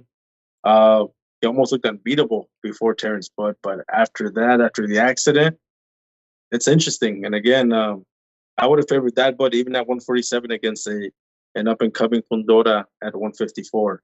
I would have favored the small guy, but now I don't know, man. Arrow's got that champion mentality, momentum going, and Arrow is a little broken, you know. So I think it's very interesting. I'd be interested to see that, to see what Arrow Spence has left, but it may not be pretty. Yeah, and good Fundora has good names under his belt, Obviously with Tim Tszyu now, he lost to Brian Mendoza, he defeated Erickson Lubin. He's building up his resume, but yeah, I don't know, man. 26 years old, 21, 1-1, 13 knockouts. The Tower Inferno doesn't seem to be struggling making weight, so he might be at 54 for a while. Let's see how long he can keep those belts, though. Obviously, those guys can't wait to get in the ring with him because just like with Rolly, he's not the strongest champion out there. So, and but he has a belt. He has a belt. He's in the driver's seat right now. So I'm sure they're gonna pick a big money fight over Tim Tszyu. But look, man, regardless of whatever happened in that ring, great fight. Both men showed great respect after the fight. Didn't make any excuses. Good show on Amazon. The Golden Boy card, obviously headlined by Zurdo Ramirez. First Cruiserweight Mexican champion, and then Valdez getting the stoppage. The great women's fight, great undercard by Top Rank. Very good weekend in boxing. Let me take a look at what's coming next. But Chris, last last quick reactions to everything that happened from Friday to Sunday. You were at a couple of the fights, so quick summary, Chris. Yeah, no, honestly, this has been the best weekend of boxing in my opinion. There was just so many storylines, so many narratives, many questions answered, many questions still remain. It's like just like this weekend makes me see like, well, what's gonna happen next? What's gonna happen with will there be a rematch in two of these fights? What is Oscar gonna do next? Yeah, again, I think this was a perfect weekend setup for what April will bring come the 20th, and then what May's gonna bring, because we've seen that schedule in May, Gio, and it's a buffet for boxing fans. So don't make any plans. Tell all your friends, tell all your family that you guys are busy watching boxing all May, because yeah, this one was a great appetizer for what's coming up the next month and month and a half. Yeah, and here we have April 6th, Richard Hitchens against Gustavo Daniel Lemos. April 6th, Vegas, The Zone. We have Pacheco on the undercard, Galal Yafai, Mark Castro, and Sky Nicholson, who Roxy called out. She said she wants to fight her eventually. We got some more action the weekend after there in Vegas. Nothing much there. Jared Anderson, heavyweight, April 13th. Obviously, April 20, Haney Garcia still on. April 27, Jose Ramirez, Rances Barthelemy, Virgil Ortiz Jr., Tomas Lorman. Chris, they also announced Bam against Gallo Estrada. Dang, take my money now. That one is gonna be insane. That one's gonna be. We already know how we know how high people rate Bam, but you cannot discount a guy like Estrada. But man, I feel like Bam can do something special that night. So yeah, that's a great fight. Yeah, that's a pound for pound fight right there. Whoever wins climbs higher in those pound for pound ranks. May, of course, that's the hottest month of the year in boxing. Canelo Alvarez, Jaime Munguia. Here, let me put it on your screens for you guys. May 4th, Las Vegas Prime pay-per-view. Also, the Zone pay-per-view. May 6th, couple days after, Naoya Inoue, Luis Neri, Tokyo, Japan, ESPN, ESPN Plus. Naoya's brother Takuma Inoue also on there defending his belt. Jason Maloney's also on there. Man, he knows people, man. That guy gets title shots left and right. It's crazy. May 11th, Vasilo Lomachenko, George Kambosos Jr., Carlos Cuadras against Andrew Maloney. The other, I'm telling you, they know people. Man. Who's their manager, man? For real. Sign with that guy. You get a title shot. You get 4 title shots in the calendar year. Yeah, man. Wendy said he getting wild with the comments over there writing. Pitbull, chill, man. You sounding like Chris over here. Rollies is his biggest win of his career, man. Y'all gotta chill. Y'all gotta take it easy, man. One big not even I wouldn't even say this is a big win. It's Rolly. But hey, whatever floats your boat. I'll let y'all keep going at it in the in the comment section. Shout out to Jess. What up, Jess? Checking in. Go regulate on these fools, man. Anyway, also May, Alexander Usyk, Tyson Fury, Emmanuel Navarrete. Also, that San Diego card is the one that Alan is likely going to be on ESPN, ESPN Plus, San Diego, California. Emmanuel Navarrete, tough matchup against Denis Berinchyk for the Bacon WBO 135-pound belt. Christian Mbili, the middleweight, super middleweight, I'm sorry, is also fighting Quebec, Canada, May 25th. So yeah, man, that's what's coming up, Chris. A lot of good action still. But yeah, let's get out of here. We're about an hour 50 in. Yeah, no, my final comment is it was like Mexican independence because a lot of Mexican fighters came away with W's. Not the best weekend for Aussies. Sorry, mates. Y'all, your fighters still put up a hell of a fight. Still big fan of Tim Tszyu. Still big fan of Liam Wilson. And I know they're going to come back. Yes, sir. And that's it, Chris. That's all we got. That's all we got. We'll be back. We'll see what we have. I don't think much coming up this weekend, huh? But we'll see when we do another pod. We gave you guys about 2 hours. Thank you guys for tuning in. As I said, there's still a ton of videos on YouTube if you guys haven't checked them out. Post-fight interviews, reactions, behind-the-scenes stuff. So go ahead and check it out. Sub if you are new to the channel. And Pitbull's all right, Chris. Pitbull's all right, man. Let's not get too carried away, man. Biggest win of his career, 25 years old. He just beat Rolly. Well, we'll see. Give him some time, man. But he's champ. He's champ. I know people are happy. Let's go, champ. For me, great weekend. Can't complain. No complaints, man. Let's do it. Let's do it again next month. Let's go, mates. Let's go. Let's go, Rollies side. Yeah. Happy Easter.